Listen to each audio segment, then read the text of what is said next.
We're back with President and CEO of Dyer Sons, Rebecca Parker.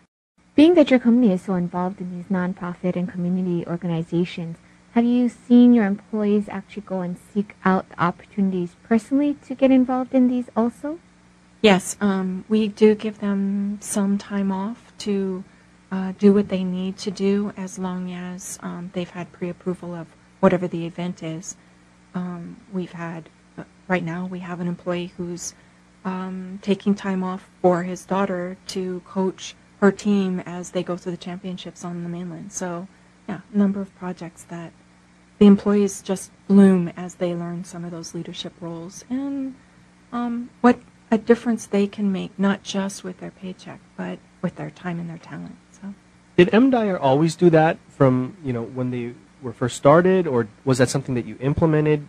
When did that come into play? No, Medford Dyer, from the first day I started, was so involved in so many community projects.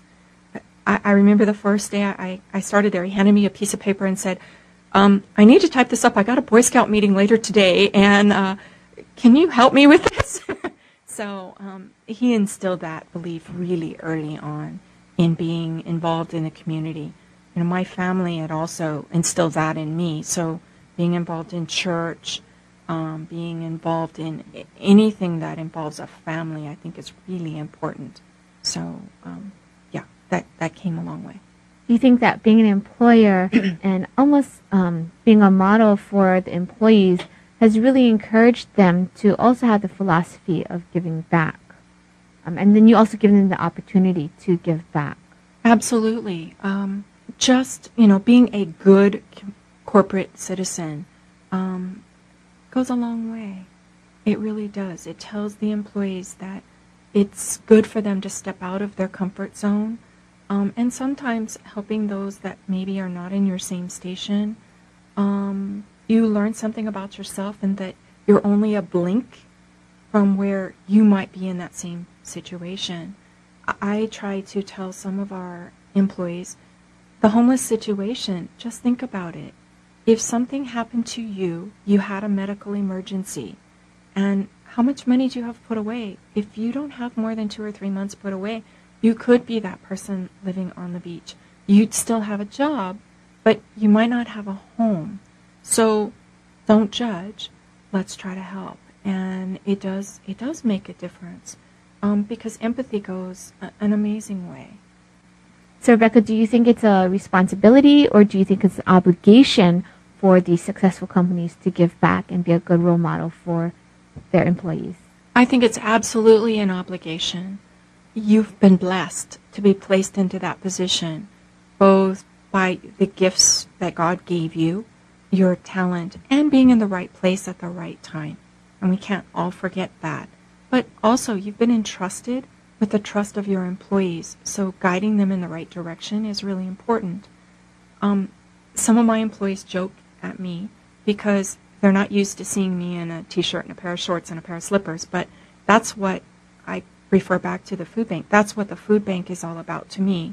It's getting out at the site that we help at, which is in Kahala, and running up and down the street like a crazy person, fishnetting to cars, and showing that example that it's not about sitting in an air-conditioned office. It's about getting out there and putting yourself out of your comfort zone and helping someone else. But it's also about that sense of accomplishment. Not just that, okay, I did my 40 hours this week. It's about being engaged with those in the community who need a leg up. Not a handout, but a leg up. And you're not pulling them, yanking them up. You're showing them a way. And I think that's really important. And it's not just so much your checkbook or standing out there on a street curb.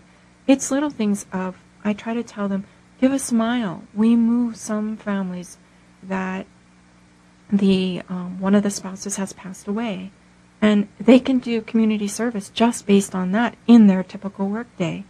It's empathy to that, let's say, in one case, service member this last week whose husband had passed away in Iraq. How good was that crew to sit and hold her hand as she's trying to decide what she's going to take and what she's not going to take? That, to me, is about giving back. what greater service is there than that? So there's a lot of opportunities, and what we try to do, what I try to do, is to set the tone for that to happen naturally, for them not to feel like they have to run around in circles and give up their family time, but bring their family into that process. Thanks for joining us today on Greater Good Radio. For more information or a transcript of today's show, please visit us online at greatergoodradio.com. This is your host, Evan Leong and Carrie Leong, saying please join us next time for another episode of Greater Good Radio, Hawaii.